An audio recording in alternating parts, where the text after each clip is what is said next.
Breaking free of emotional addiction. Guys, it's the actions that we take today that will determine our rewards. Hey guys, I'm Armando Leduc. And I'm Brett Thomas. Today we're talking about breaking free from emotional addiction. That's right. There's all kind of addictions out there. They have people that are addicted to heroin, opioids, crystal meth, cigarettes. Anger. Anger, People are addicted, to an emotional state. Emotions, right. I don't know if you know these kind of people that when they start crying, they want to listen to the saddest songs. They want to watch the saddest movies. They want to indulge in this emotion. All right. Ask yourself this question. Do you know anybody in your life that is perpetually angry or sad or always have the same emotion? Right. A Debbie Downer, if you will, right? Wah, wah, wah. Right. Well, so you say that they're addicted. Right. These people have an addiction. So we're going to break it down scientifically. Now, right off the bat, let's just say we're not scientists. We're not therapists. We're not psychoanalysts. Right. But we do know how to read, and we do. Yeah, we get on Google and we do our research. And this is about this thing is about business, and what we're about to talk about affects so many people's business in their lives. Y'all want to make money, and y'all want to be happy, right? Right. So what we're about to talk about is the number one cause of being broke syndrome. Right? And scientifically, this is what happens. In your brain, there is a gland called the hypothalamus.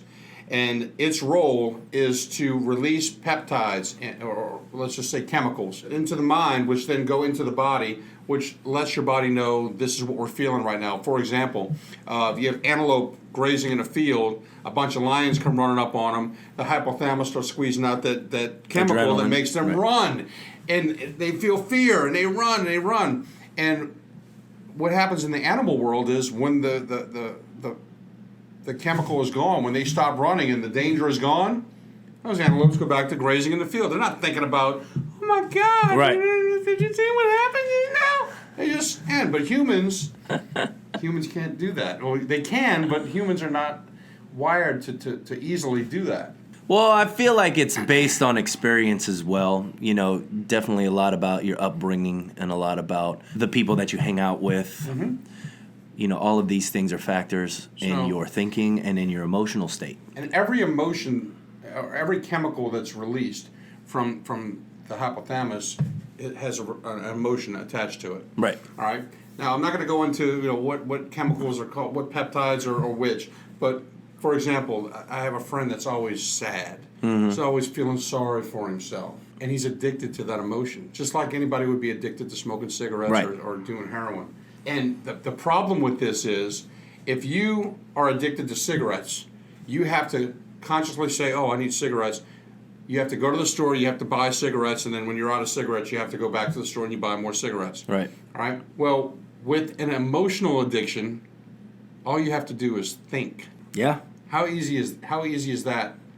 Well, then think of something that's upsetting you. This person did this to me 9 months ago, and I'm upset about it. Right. Right. And you're still hanging on to that feeling. It's you're not hanging on to the thought. You're hanging on to how that the feels, emotion of that it. emotion. Mm-hmm. Right. So, what you need to do is create another addiction. Right. Well, let's get addicted to. Before we go there, there's one more thing I wanted to bring out. Now, your cells, when these peptides are released into the body, your cells have all kind of functions that they have to do on a daily basis. They have to process light, they have to process food, metabolize and divide, and these healthy cells have a function.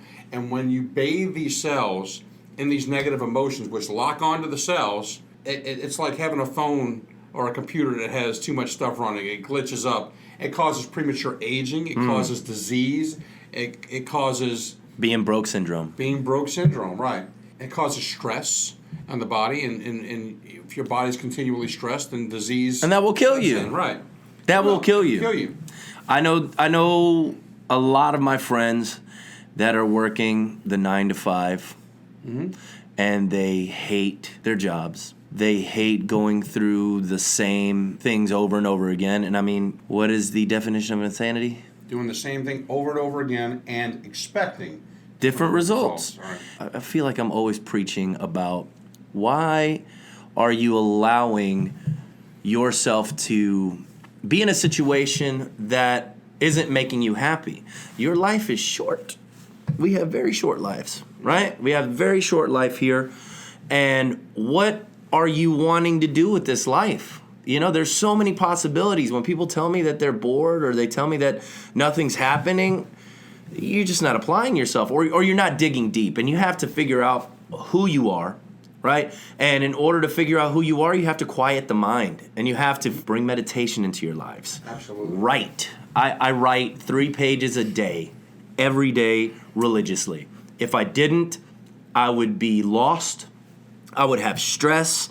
I would probably be addicted to, to anger and to frustration and to jealousy and all of these things, especially with Facebook and other social media when you see other people Let's talk about on Facebook. How do we get addicted to these situations? It's like if somebody picks up a cigarette for the first time and they smoke a cigarette, are they addicted to cigarettes? No. It comes from right, doing it over and over and over and over and over again, which means that you can't stop. Which means that the step number 1 to fixing this problem is to acknowledge that you might be addicted to that feeling, to anger, to sadness, to jealousy, right? Not only is that step number 1, it's also the most important. It's the most important step. You have to acknowledge what's going on. And I'm telling you guys, if you guys slow down, turn your computer off, turn the TV off, go outside, meditate. There's a really cool app called Headspace that I've been using. Yeah.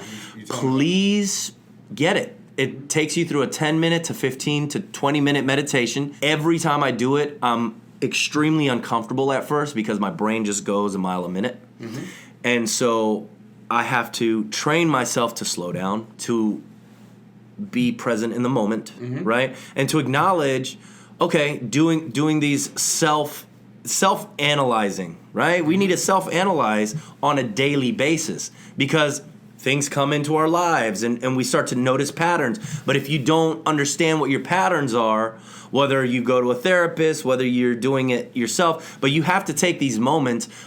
Tony Robbins talks about this, 5 minutes of fulfillment, 30 minutes to thrive, or hour of power, right? And you have to have these moments in your life where you just focus on you. It's called mindfulness. Right. Mindfulness. And bring yourself into the present moment. That's step number 2. Right. Being mindful, right? Being mindful and thinking of. So I saw, and I'm sure you guys have seen this. The guy that's meditating, he's got his hands like this, and his legs across. He's floating off the ground. Right. I used to think, people can't do that.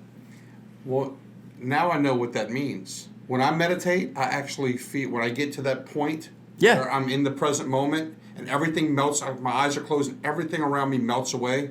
And you feel like there is a lift. I'm floating. Yeah. Right. You feel like you're floating in the air. When you get to that point, you know you're doing right. So mindfulness is the key, and exchange the chemicals. So I just got to go back to, in that mindfulness, you have to pay attention, right? And how do you pay attention? There's signs all around you.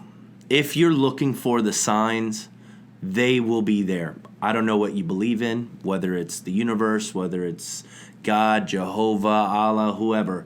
If you believe that there's a higher power, there are constant energy that you can be tapping into if you just slow it down, right?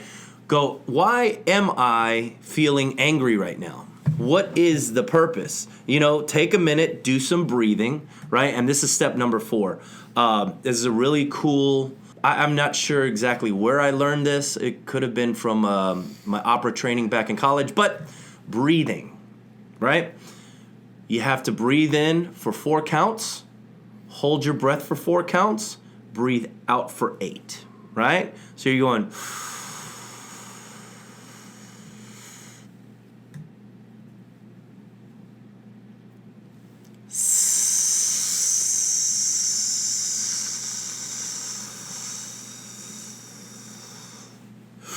And then you do it again. I promise you this will calm you down immediately. If you suffer from anxiety, which I used to, panic attacks where, your heart just starts racing from out of nowhere. It's like your adrenaline's going and you don't know where it's from, and this is caused by a variety of different things, right? But if you're having anxiety and you're suffering with panic attacks, then you have to slow yourself down. Right. So this is about business. So how is this going to affect your business? Well, first of all, most of the people that I talk to and that I'm coaching and how to run their business, most of the people that are not successful are suffering from this. They're suffering from anxiety and non-belief and am I good enough? I don't know if I'm good enough. And that's the number one reason why people fail is their own self-doubt and their self-pity and their self-worth. Once you can master taking an hour, half an hour, even 15 minutes of your day and focus on you. Focus on your feeling and your belief and then what you want in life. Make your business explode because when you believe something, when your mind believes something, it becomes reality. Right, you're no longer trying. It's like when you're driving a car, you just drive the car. Right. You're not trying to drive the car. If I ask you to pick up a pencil, you're not going to hand me that pen right there. Boom. I'm going to pick up the pencil. I'm not going to try and pick up the pencil, right? Right. So it's the same deal with everything else. You said driving a car. You remember when you were a kid? Yeah, when you first started. Right. You're like, I can't drive a car, and you probably couldn't because you didn't believe you could. Exactly. But once you got behind the wheel and you spent about 15, 20 minutes behind the wheel and you got comfortable, then it was like, boom. You got it. So to wrap it up, guys, stop getting addicted to emotional states, right? Take some time for yourself. Self-analyze, write it down, breathe, meditate, slow it down, find counseling, or, get yourself a mentor, somebody that is away from the situation that can see it from a bird's eye view, because sometimes you can't see the forest for the trees, right? I agree. So when you're stuck in it and you've got this cloud around you and you feel like you can't get out, reach out. Right? If you can't get out, reach out. Find yourself a coach. We have an episode called Who's Your Coach? Check that one out. Having somebody that's a mentor for you will help you tremendously. They'll help you avoid pitfalls. Call us. Call us. Yeah, Armando or myself. Call us. We'll help you. Give us a call. We can definitely help you, right? So give us a call. If you guys are wondering who you can reach out to as a mentor, me and my friend Brett here are available for you. You can reach us at leducentertainment.com or rhinopm.com. Right. And give us a call. Are in the bottom. Links on the bottom. Send us an email and set up an appointment, and we'll talk to you. We definitely have helped hundreds of people with their businesses and with their careers, and we can help you too. So anyway, if you like what you see, subscribe below. Thank you guys so much. My name's Armando Leduc. I'm Brett Thomas. And we'll see you next time. Bye-bye.